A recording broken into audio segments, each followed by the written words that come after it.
E ora, prima di chiudere, andiamo a scoprire insieme Progetto Vita di Sani in Veneto, un progetto dedicato al mondo artigiano.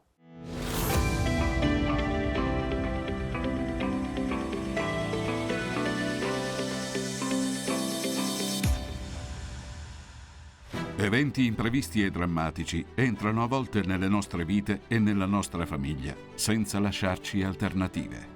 Gravi infortuni o malattie improvvise e fortemente debilitanti possono rendere noi o un nostro familiare non più autosufficienti. Questa consapevolezza ha spinto il Fondo Sani in Veneto ad inserire nelle proprie prestazioni una nuova tutela. Una nuova tutela voluta proprio per garantire ai propri iscritti ed aderenti un aiuto determinante in caso la loro vita dovesse drasticamente mutare. Una scelta tracciata dalle parti sociali e artigiane che hanno dato vita a Sani in Veneto per garantire un'adeguata, sicura e precisa assistenza sanitaria integrativa che si basa su una gestione diretta e non mediata, grazie alla possibilità di ottenere il rimborso di tutte le spese per le prestazioni mediche non solo per i dipendenti delle aziende artigiane, ma anche per gli imprenditori, i soci e i collaboratori e per i familiari di entrambe le parti.